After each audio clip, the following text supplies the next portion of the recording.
It was evening on Tuesday, March 1st, 1932.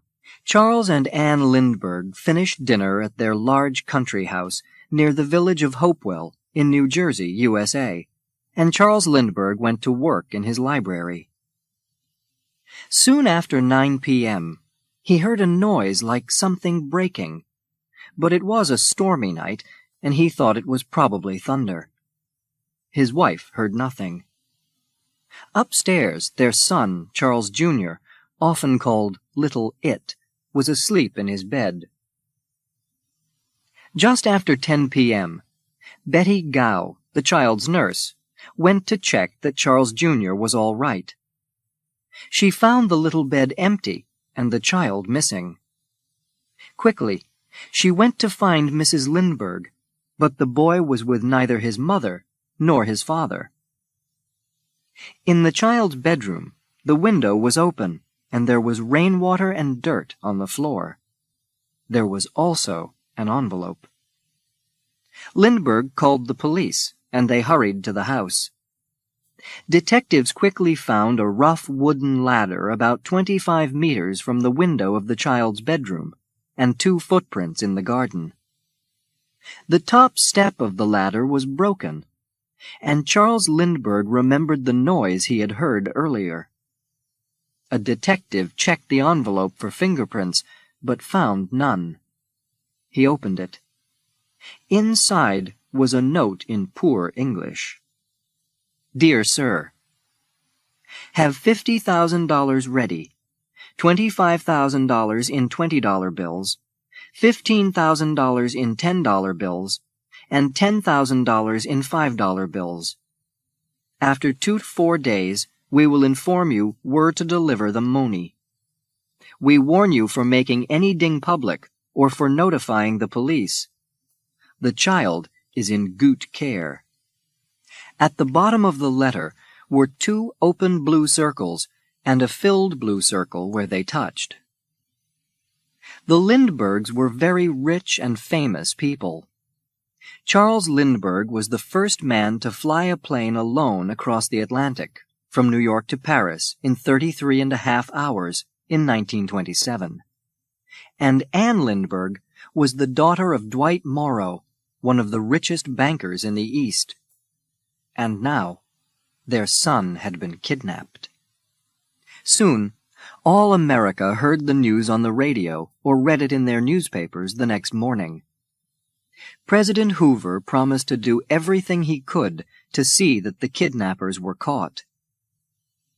Al Capone, the famous American criminal who was in prison at that time, offered to help find the child through his friends and contacts in the criminal world. For this, he wanted his freedom. The U.S. government refused his offer. Usually, the Lindberghs only went to their Hopewell home at weekends. Normally, they spent the rest of the week with Anne Lindbergh's family in Englewood, which was nearer to New York. But Charles Jr. had caught a cold, and Mrs. Lindbergh wanted him to stay at Hopewell until he was better. So how did the kidnappers know that the Lindberghs were there that Tuesday evening? It was one of the first questions detectives asked. People working for the Lindberghs were immediately suspected of having a part in the kidnapping. The child's nurse, Betty Gow, was questioned carefully, but the police finally let her go. Another woman working at the Lindbergh house, 28-year-old Violet Sharp, first told the police that she was at the cinema on the night of the kidnapping. Later, she changed her story and said that she had been with a man. In May, she changed her story again. On June 10th, when she heard that the police wanted to question her once more, she killed herself. Lindbergh told the newspapers that he would not try to injure the kidnappers if they returned the boy safely when they got the money. He then hired 2 criminals to try and contact the kidnappers. But before Lindbergh's helpers could do anything, the kidnappers made contact with Dr. John Francis Condon, a 72-year-old teacher who sometimes wrote for the New York paper Bronx Home News. He was told to take Lindbergh's money to the Woodlawn Cemetery in the Bronx. A meeting time was arranged over the telephone, and Condon went to the cemetery. He saw an Italian-looking man walk by with something across half his face, and guessed that the man was checking to see if there were any police or detectives around. Then Condon saw a second man standing in the shadows, his hat pulled down over his face and something covering his mouth. When the second man spoke, Condon recognized the voice. It was the man who had spoken to him on the telephone. He was about 35 years old and had brown hair. He said his name was John, and that there were 6 people in the gang, 2 of them women. He told Condon that the child was well, but then asked, "Would I burn if the baby is dead? Would I burn if I did not kill it?" By "would I burn," he meant would he die in the electric chair, the punishment used in America at that time for kidnappers and murderers. Condon saw the danger at once.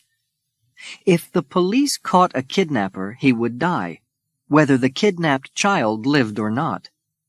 So if a kidnapper thought he was going to be caught, he would kill the child. Condon and the man made more arrangements to contact each other. Then Cemetery John, as he became known, disappeared into the night. Several more messages were passed between the 2 men, and then Condon received a package in the post.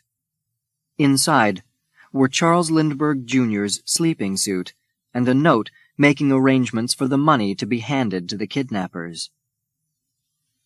At 7:45 p.m. on Saturday, April 2, 1932, Condon and Lindbergh went to Raymond Cemetery in the Bronx. Lindbergh waited in the car, while Condon went into the cemetery. They both heard a voice shout, "Hey, Doc!" Soon after, the man calling himself John appeared, with his hat pulled down over his face. "I have $50,000, said Condon. The man gave him a note. It said that the boy was on a boat called Nellie, near the Elizabeth Islands off the coast of Massachusetts. Lindbergh searched for several days, but he never found the boat. Then, on May 12th, 2 lorry drivers found the body of Charles Lindbergh Jr. in some woods about 7 kilometers from the Lindbergh's Hopewell house. He had died only a few hours after the kidnapping on March 1st. The police knew the numbers on the dollar bills which Condon gave to the kidnappers, and they began to watch for them. But it was September 16, 1934, before detectives caught a 34-year-old German, Bruno Richard Hauptmann, when he paid for petrol with a $10 bill, one of the Cemetery John bills. When Hauptmann was arrested, police found another of the bills in his pocket, and at his home they discovered another $13,760 of Lindbergh's money. They also learned that Hauptmann was a carpenter whose job it was to make things from wood, like ladders.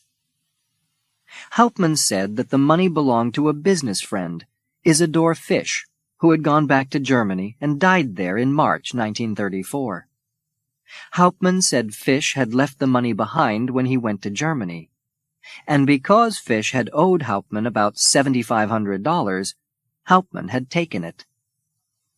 "I had no part in the kidnapping," Hauptmann told detectives, "and I did not write the notes to Lindbergh."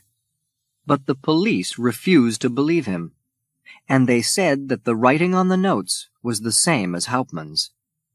At the trial, in January 1935, Charles Lindbergh said that he recognized Hauptmann's voice.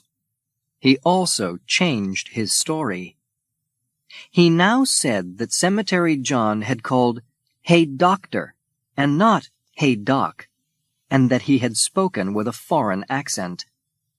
Dr. Condon, who was at first not sure that Hauptmann was Cemetery John when questioned by the police, said at the trial that he was now sure that the German was the man to whom he had spoken in the cemetery.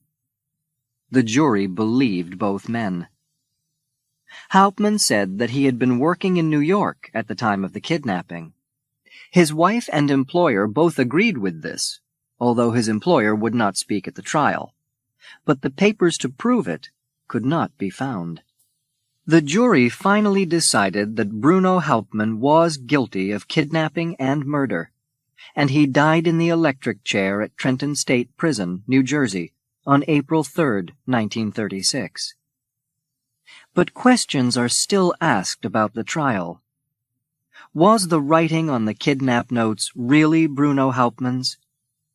How did Hauptmann know that Charles Lindbergh and his family were at the house near Hopewell on that stormy night in March 1932? He told the police that he had never been to the village of Hopewell and that he did not know it. We shall probably never know the whole truth.